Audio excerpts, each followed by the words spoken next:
Good day, everyone. So I've had some very important conversations with my father, and again, I've had to record them because there's just no trust there. And I finally got him to admit to his transgressions, but I'll let the video speak for itself.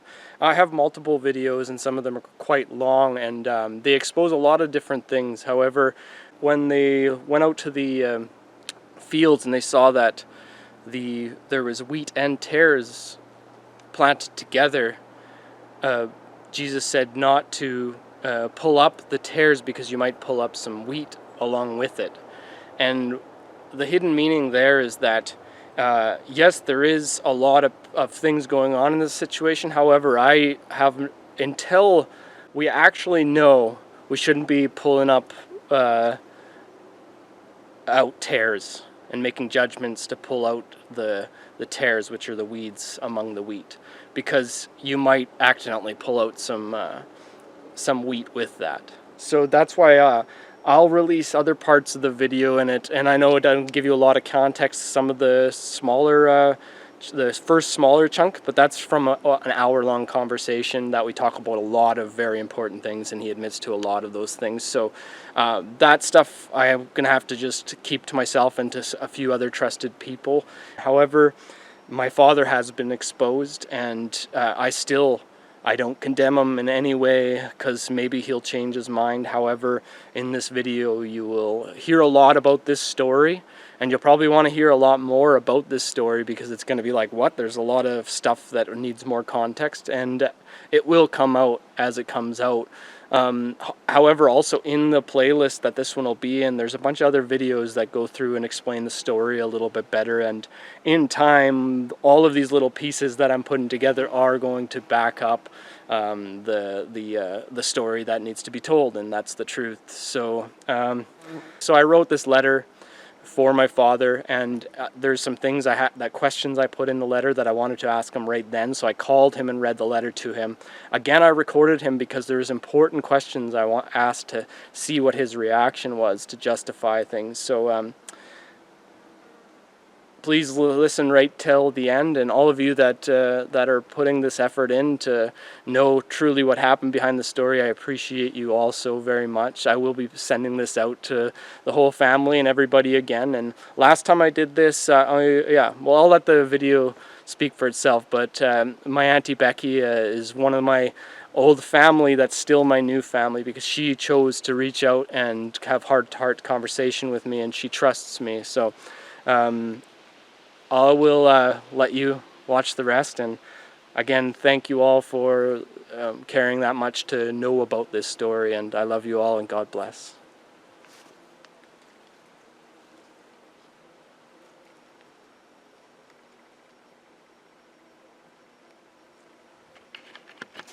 First, I had Tim and his crew trying to invest in us, right?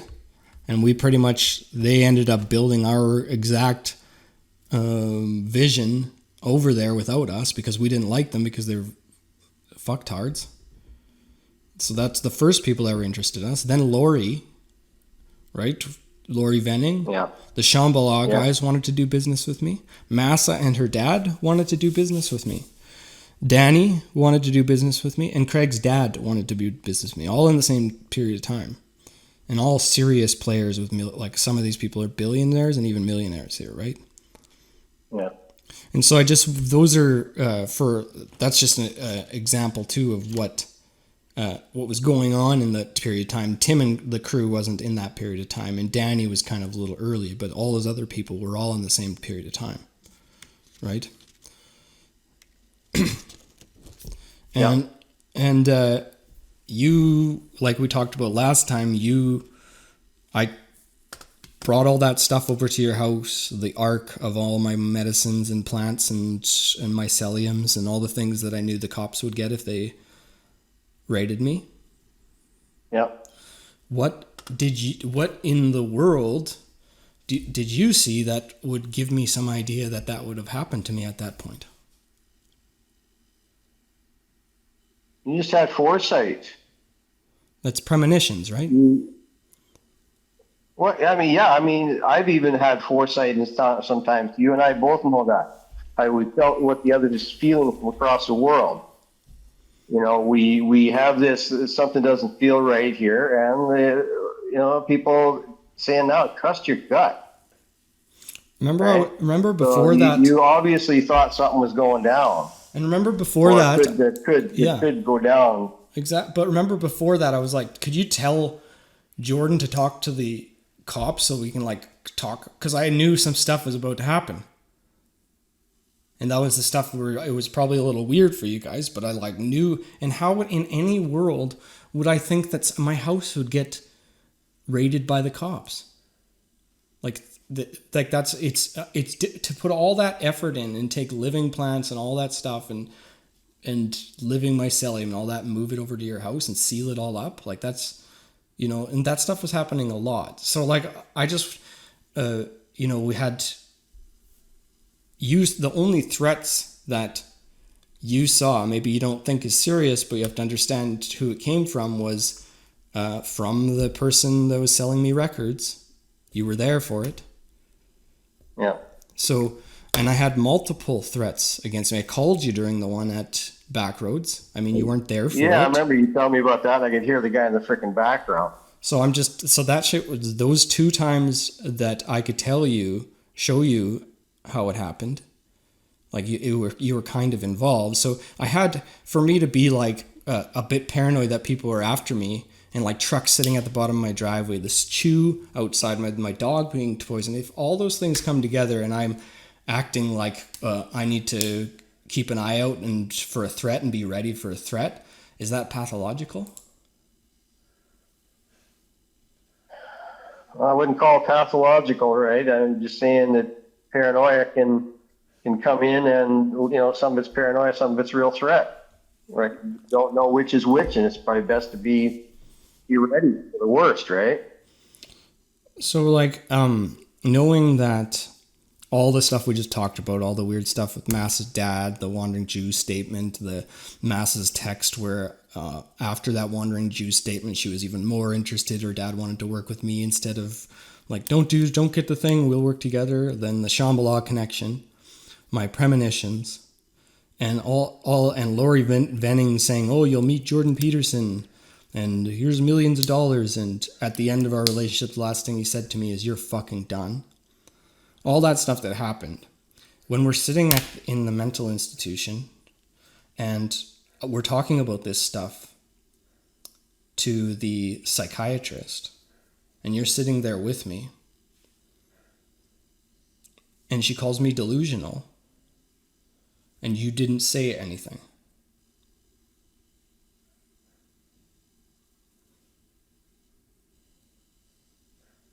Yeah, you're right. I didn't.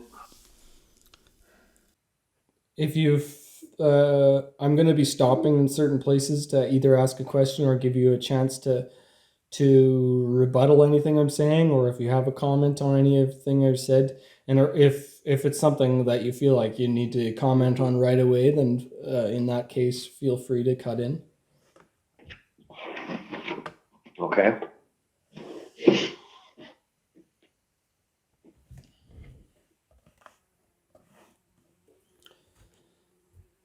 After our last conversation, I have been thinking and would like to share with you my thoughts. After making that video where I recorded you without your knowledge, I sent it around to our family and to whomever who would watch it. The only one to reach out after 170 views was Auntie Becky, who I really respect because of her effort and willingness to hear me out. Her and I went on and on debating forgiveness and Christianity. She would like me to forgive and forget. I explained to her that Jesus talked about 2 different kinds of forgiveness. He said, forgive a repentant person 7 times, 77 times a day. That means always forgive a person who repents for their transgressions. And when he was up on the cross, he said, forgive them, Father, they know not what they do. If you forgive an unrepentant person, that transgression is still harming you, then you are allowing yourself to become a victim, and that is not what Jesus was preaching. To forgive them that they know not what they do, you must know when it's best to detach emotional tethers and love them from afar.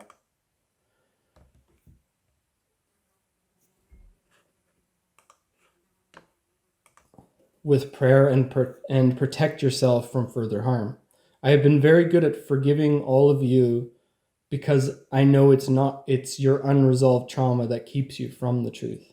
However, since our last conversation, I can feel that I have reattached some emotional tethers back to you because of your half-assed apology. The fact that you allowed the psychiatrist to call me delusional when everything I had just said was true and you knew it, you said nothing. You were a part of censoring the truth that would have cleared my name and freed me from the mental hospital. You would not talk to your children about all the things that were happening to give them context on the situation before they called the mental health behind your back. Even though none of the names on the witch hunt had seen me in many months besides Megan, who I just broke up with and confronted about being a prostitute. I had asked you why you did not back up my story in the hospital, and you said you thought I needed a break. I then asked you if it was from the influence of the family. You replied, no, just by what I've seen. What did you see that you are justifying your lies and censorship to keep me in the hospital? That's a question I'll ask you right now.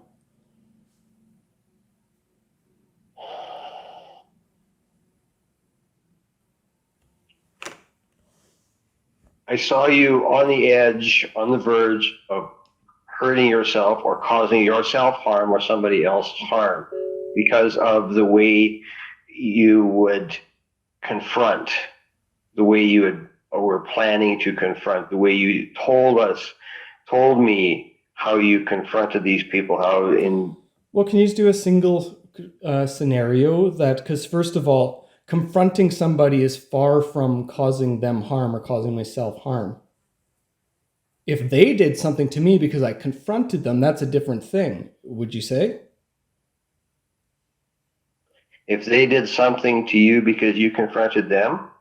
Because you're saying if I'm confronting, a confrontation is not equal to physical. Maybe, hang on. Okay, the confrontation, I guess, I'm looking at more like I know that there was guys on you. You were on the phone with one of those assholes that confronted you, and your reaction was proper. So let's set that one aside.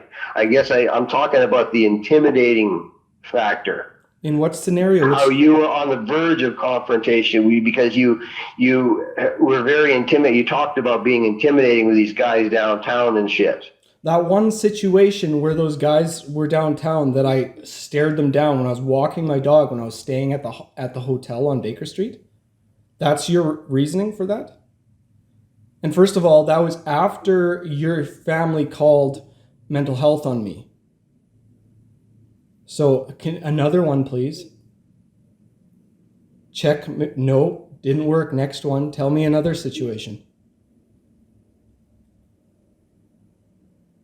Was it the one where the guy was trying to screw me over with the records and he threatened me? Because I was confronting him for it. He threatened me. Which one is that? You're talking the Howie. So that's one place I confronted somebody in front of you, and he threatened me because of it. So where are you talking about where I was a threat to somebody else? Because I'm never a threat to myself, and you knew that, right?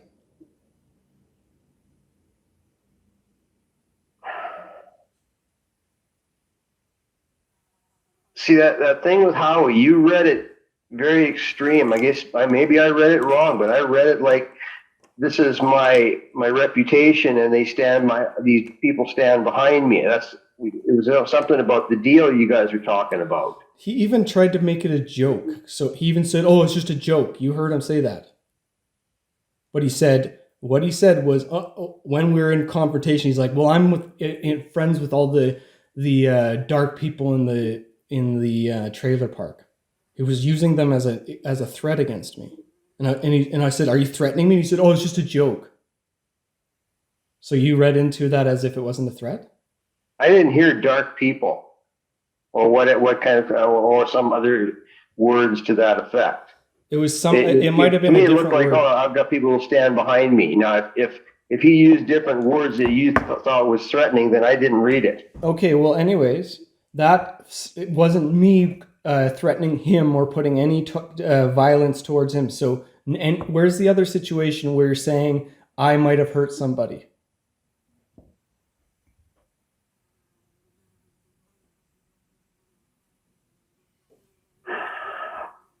Mostly from your words, that what you carried with you. What words?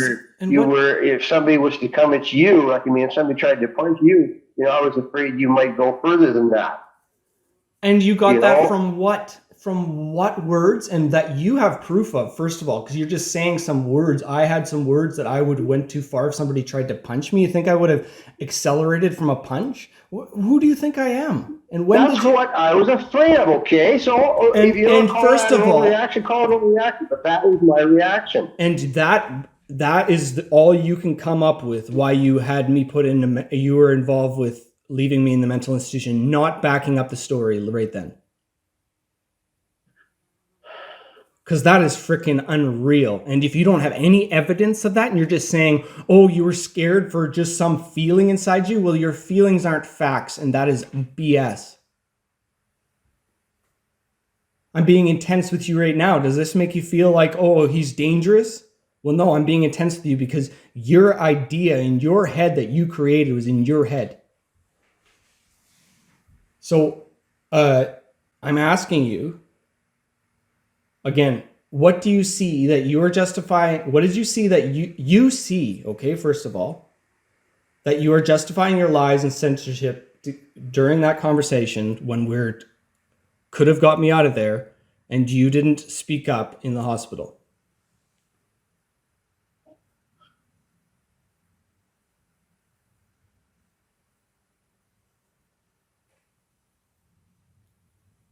I don't have a response for that. I didn't think so. I'm going to continue on. I ask these questions with confidence because none of my actions or words warranted a stay at a mental institution. You understand that? Otherwise, I wouldn't be here drilling in you because I would be like, oh no, what if he brings up this? I don't have anything I'm worried you're bringing up. That's why I'm saying this. Do you understand? Okay. Yes, I was acting different than I had years before. I had just had a powerful awakening. I wrote half a book about my mother's death. I went through a lot of healing.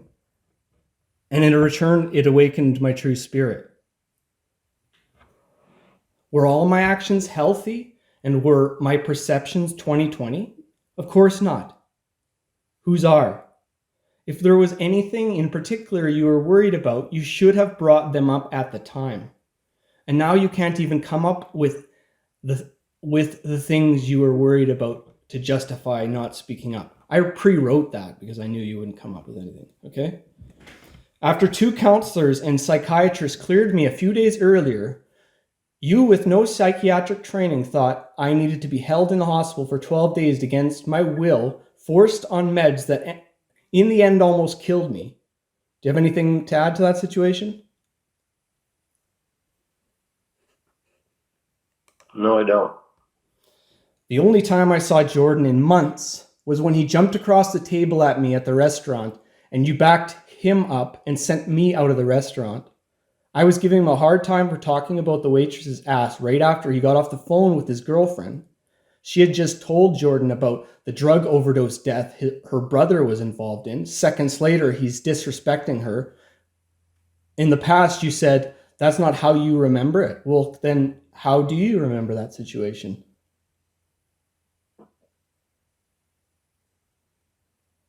I don't recall anything about the overdose at that point. And that's what I was going to say too and if that's not how and that I was going to ask also is, do you remember any of the details like I just mentioned? I didn't think so. Because I remember every part of it. And he was being a freaking dolt and he jumped across the table, across your lap. I was standing outside the table area. Anyways, I'll carry on. I don't dispute that. You said, and I wrote this also, you also said before that you don't really remember. So I must be the crazy one. I think, okay, it would make sense. I was coming up at the time, him coming across my lap. It was like the three of us collided, but the force was on the outside and it knocked the table over. So that's where the force went. So I can't dispute that it all happened that quick. It seemed like we all stood up at once. And I was in the middle. Okay, well, here's the situation is, I'll carry on. You're still standing behind Jordan and Michelle's lies and transgressions, even though you have finally admitted that they are transgressions. And after all that, you have no courage to speak up and have a public conversation to help relieve the burden that is still heavily affecting me to this day that this story has put upon my life. Even now that you have finally admitted to your transgression, you won't even speak to your children because of fear. I could say you're just a victim of Michelle's dark mother bullying. What are you talking about? Their lies and indiscretions, or whatever it was. They called mental health behind your back without seeing me for months, listening to some source which they're not telling me about, and called to my house where I have a business where I lost $60,000. They sent cops to me. You don't think there's any transgressions there? They assume out of nowhere without seeing me, had to go behind your back. Nothing? There's none of that? Is that none of that transgressions or? So you said there were others that called too that did not identify themselves. Are you trying to tell me that maybe they are not more guilty of pushing something that was out to lunch, the idea of pulling a knife on somebody, whatever? That's the stuff. Without even talking to Jordan about it or without talking to anybody else about it. Those people, you said they called mental health, but you don't look at anything that came from this side of the family, from your family, as being in any way because they're concerned about you. Okay, you don't fine. See it Hold in that on. way at all. I see it that way. The other ones, they should not get a dismissal. You don't know who they are. They are the freaking darkest ones who are not identifying, and they're probably coming out with the worst shit about you and twisting it. No doubt. No, hold on. Can you stop? Your family. Can you stop for a second? Because I want to stop you because it's getting pretty ridiculous what you're saying because you have no empathy to the situation. You could speak up and try to shut down some of these dark people that are still talking bullshit about me. Your son listened to them and won't tell me who he is and called in. He is a part of it. All of them is as guilty. The people that my brothers, once he's got trauma that's keeping him in his envy. And if you don't think he has reason to envy me this much, then you don't know anything about humankind. And if you don't think there's no darkness that allowed them to do a witch hunt on me that they knew would fuck over my life, they have an RCMP, ex-RCMP as a boyfriend. They knew what this would have fucking done. And 60,000. Hold on, I am still talking. Down, right? I'm still talking. There's multiple intents, and not all of them are conscious. And if you don't understand that, then you don't understand that. That's fine, okay? But Carrie, what I'm saying is, your son listened to somebody say something about me that he will not tell me who it is. That is not true, and not only that. Nobody will tell me anything about who called about Louis Riel reincarnation. None of that stuff, and none of you guys want to have a conversation about it, and none of you will help out to let this truth out, even though you know these dark people. Maybe we don't fucking know who called in on those calls. Jordan does. No, I know one of the person that calls in, and it's the lawyer for Shambhala, and he said some bullshit. I know because of what he said. Okay, I don't know if there how many other or if there was many others, but the point is this stuff happened and they're not willing to talk about it. And if you don't think that that's a transgression after all that's happened to me at all, we can go on and say how much is Was their intent to actually help me or this or that? They should have came and called me. They should have come and visited me. They should have asked me first, is this true? Any of those things before they would call police to my house to fuck me over this bad, regardless if their intention was to do so or not. And if you think that if I hit a dog by mistake, I don't owe an apology and it wasn't a transgression against the person that I hit, then then you don't understand. Okay, I understand. Okay, so now you should really understand how it's hard for me to like be calm when I listen to you talk like that. So well, how calm can I be when you talk about dark forces in your family and make it sound like it's some big huge thing to bring you down? I'm gonna finish this letter, okay? And we'll talk. We'll just like see if this letter has anything else that. Okay, might be relevant. Okay, to this, I got you.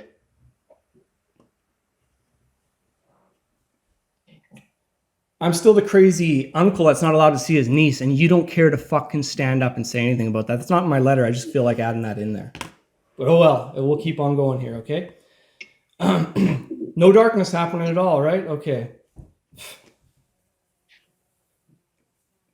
Even now that you have finally admitted to the transgressions, so you have, and you said, I'm sorry for your part in it. So you have admit there is transgressions and that there is parts of your family in it too that they could admit and probably apologize for. So let's not like do too much. Let's stick to our words. You won't speak to your children because of fear. I could say you're just a victim of Michelle's dark mother bullying, using Jill as leverage against us to control and manipulate us. I wouldn't be bullied by her, and what happened? You saw Michelle take Jill out of my life for unreasonable things on multiple occasions and never stood up for Jill or me. And that is why you'll never stand up. You're scared to lose Jill. However, I will not give you a victim card because you could have stood up and instead you have allowed this to happen to yourself and this family. Do you have anything to say to that?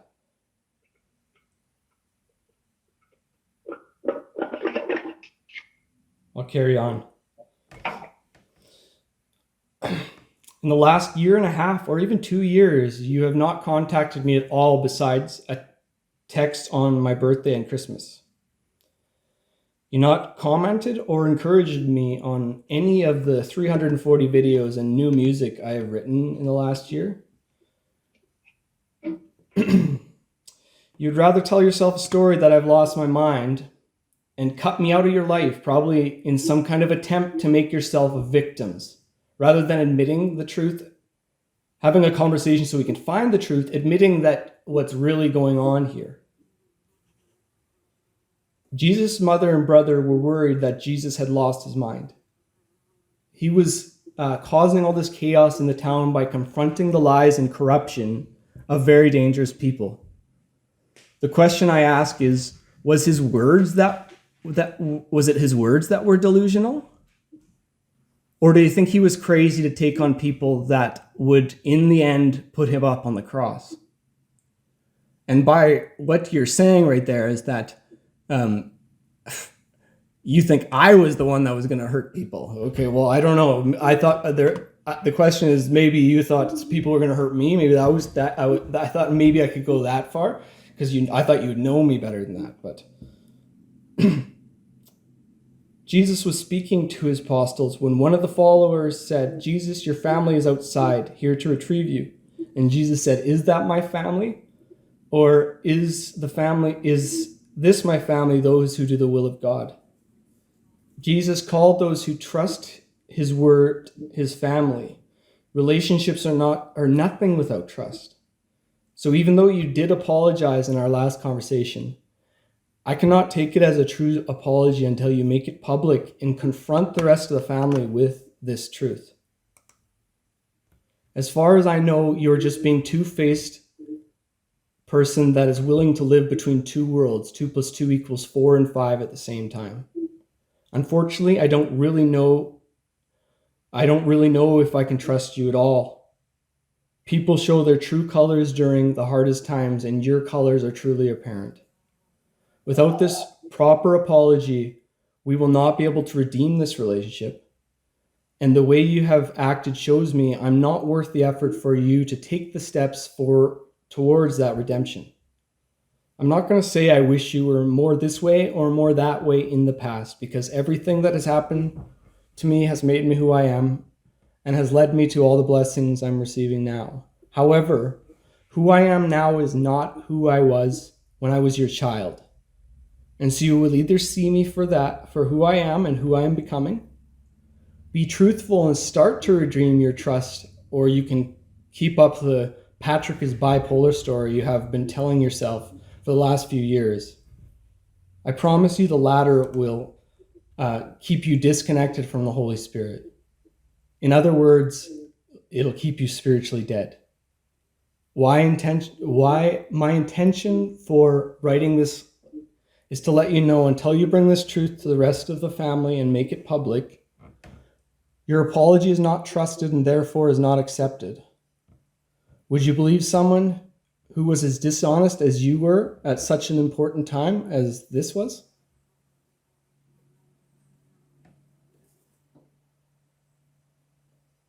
Since the last conversation that I recorded and even admitted I was recording, I now have enough evidence to take some legal steps to protect myself from you and the rest of the family. Unfortunately, you have been and are the most dangerous people in my life. Therefore, you are not my family. You are a group of individuals I will stay far away from. I promise you that we are in time of the reaping. The tares and the wheats have grown together for a very long time. And now it is easy to see who are the tares standing proud and who are the wheat, those that have fruit. I ask you, do you think the lies that this story is going around and the story that Michelle and all them are believing will hold up against the truth, my reputation, my competence, and my fruits? Not likely. We will all reap what we sow in this generation. It takes years and years to produce good fruit. I pray you have time to plant some new seeds. I will go back to loving you from afar with prayer, so I may truly forgive you, for you know not what you do. I'm letting the dead bury the dead, so I now detach these emotional tethers again and pray that the Lord gives you the courage and strength to do this apology properly and stand up to your family as a father should. Until then, I love you very much.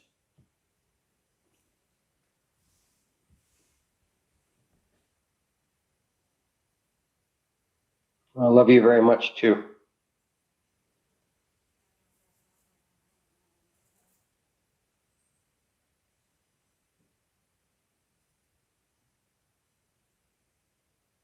I don't know what else to say right now.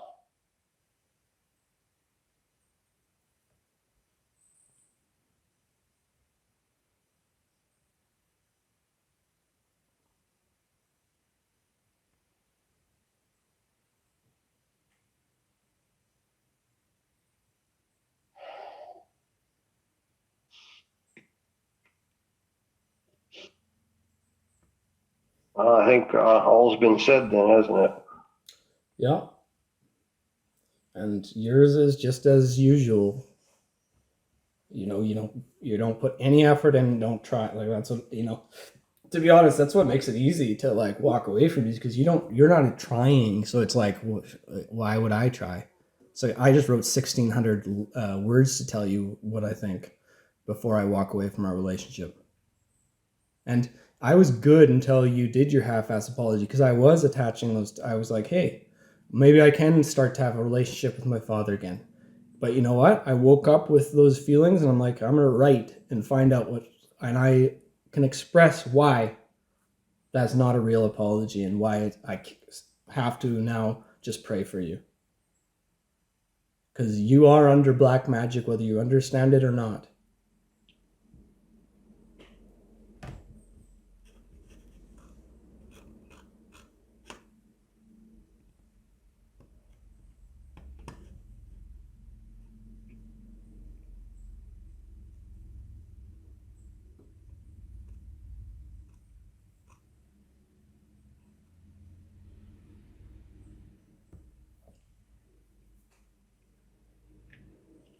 Well, I love you, Patrick. I'm gonna let you go now. Yeah, I kind of figured you wouldn't have much to say. All right, well, take care. I love you too. Bye bye. Bye.